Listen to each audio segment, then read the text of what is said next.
Ever wondered about the longest dynasty in ancient Chinese history? Welcome to the Zhou Dynasty. Spanning over 8 centuries, this pivotal era is divided into 2 fascinating periods, the Western Zhou and the Eastern Zhou. The Western Zhou, a period marked by a unique political system and a thriving bronze civilization, offers a glimpse into an age of kings, nobles, and vassal states. On the other hand, the Eastern Zhou, a period of philosophical awakening and artistic evolution, saw the rise of thinkers like Confucius and Laozi, and the flourish of literature, poetry, and art. Each period, rich in its own right, contributes a distinct color to the vibrant tapestry of Chinese history. So, fasten your seatbelts as we journey back in time, unraveling the stories, the struggles, and the splendors of this magnificent dynasty. Now let's dive into the intriguing world of the Western Zhou period. The Western Zhou period starts with 2 key figures, King Wen and King Wu.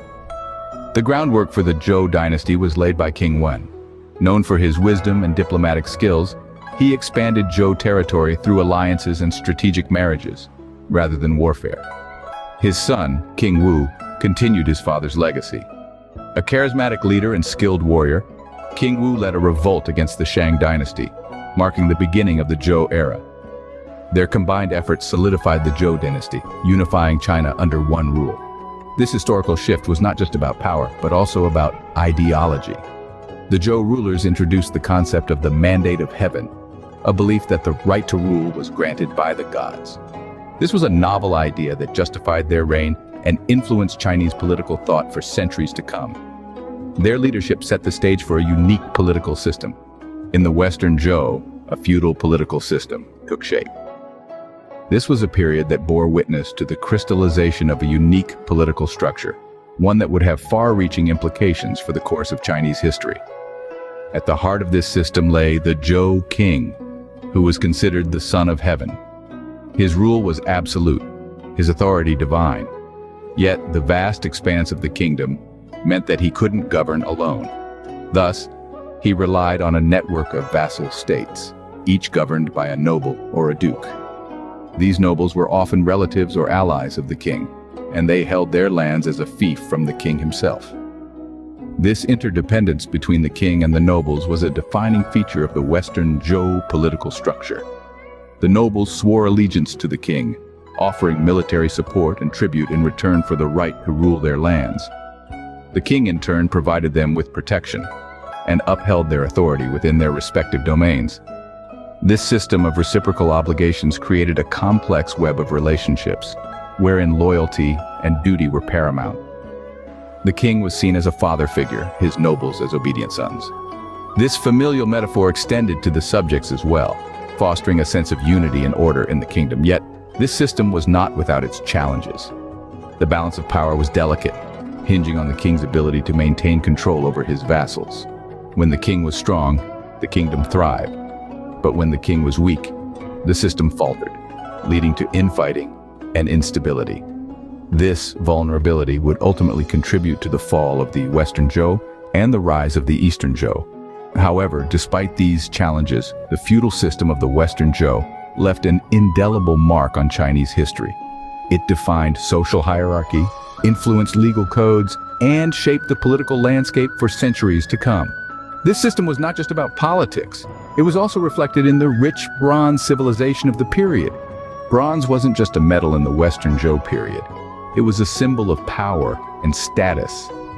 The mastery of bronze casting during this era was a testament to the civilization's technological prowess. From intricate vessels to elaborate weapons, the artifacts that have survived the test of time offer a glimpse into the sophisticated society of the Western Zhou. These bronze works of art were not merely decorative. They served important functions in both ceremonial rites and daily life.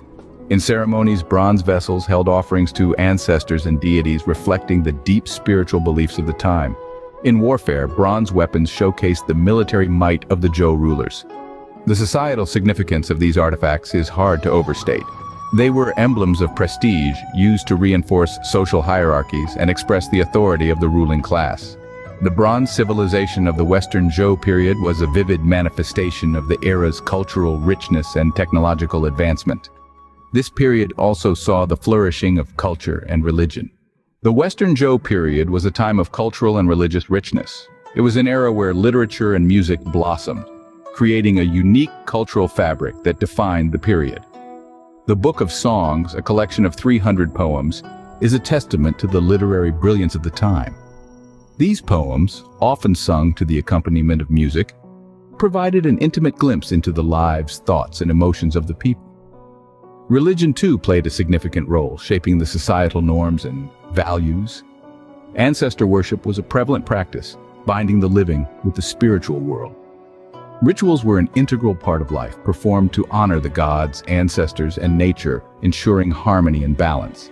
The philosophy of mandate of heaven was also conceived during this time. This divine approval for rulership was a critical element in the political and cultural narrative of the Western Zhou. As we move to the Eastern Zhou period, the cultural landscape changes drastically. The Eastern Zhou period was marked by upheavals and the rise of philosophical thought. The fall of the Western Zhou gave rise to the Eastern Zhou, a period that was anything but tranquil. As the power of the Zhou king waned, feudal lords began to vie for power, leading to intense political struggles and warfare. But amidst the chaos, there was a silver lining. The turbulence of the times sparked a golden age of philosophical thought, a period that would later be known as the 100 Schools of Thought. In the midst of this intellectual fervor, three philosophers stood out: Confucius, Laozi, and Mozi.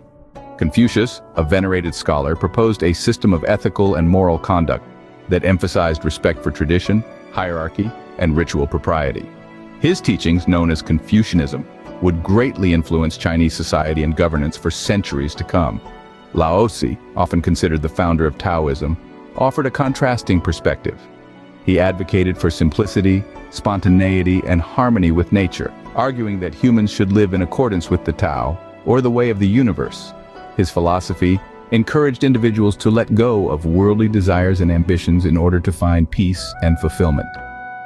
Then there was Mozi, a philosopher who championed the concept of universal love and egalitarianism. He criticized the extravagance of the nobility and the wastefulness of war, proposing instead a society based on frugality, mutual aid, and respect for all. Each philosopher, with their unique perspectives, contributed to the rich tapestry of Eastern Zhou thought. Their ideas challenged the status quo, sparked debate, and encouraged people to question and contemplate the world around them. These philosophical thoughts were not confined to the realm of theory, but permeated every aspect of life, influencing governance, culture, and social norms. These philosophical thoughts were mirrored in the art and literature of the period. From the poignant verses of the Book of Songs to the vibrant brushstrokes of ancient scrolls, the influence of these philosophers can be seen, felt, and appreciated even till today. Art and literature in the Eastern Zhou period were more than just forms of expression. They were reflections of society. During this era, literature flourished as philosophers penned their wisdom and ideologies. Confucius, Laozi, and Mozi, among others, wrote extensively, contributing to the rich tapestry of Eastern Zhou literature. Their works still resonate today, shaping global philosophical thought.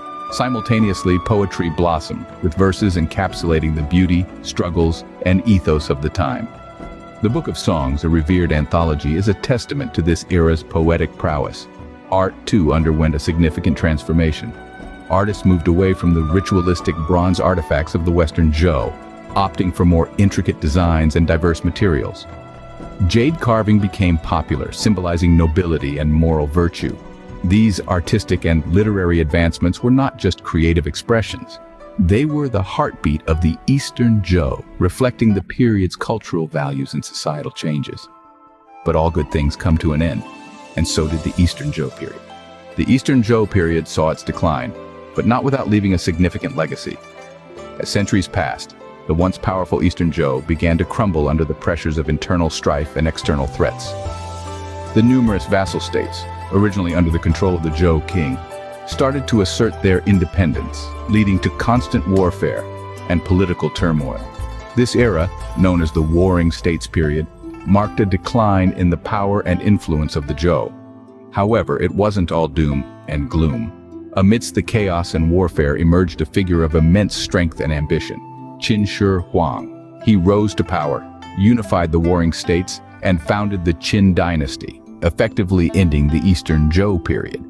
But the Zhou dynasty wasn't forgotten. Its philosophical, political, and cultural ideas continued to shape China for centuries to come.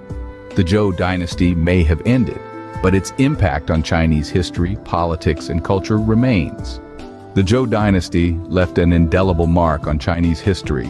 Its reign, spanning an impressive 8 centuries, not only stands as the longest dynasty in ancient Chinese history, but also as an era of significant transformation. The political landscape, forever changed by the advent of feudalism, set the stage for a system of governance that would echo into China's future.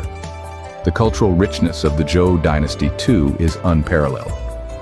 Its bronze civilization, literature, music, and religious rituals have deeply influenced the cultural fabric of China. Moreover, the philosophical thoughts that emerged during this period, including the teachings of Confucius, Laozi, and Mozi, continue to shape Chinese society and the world at large. The legacy of the Zhou dynasty is far-reaching and profound. It set the foundation for the Chinese civilization and continues to be a source of national pride. Thank you for joining us on this journey through the Zhou dynasty. Until next time, keep exploring history.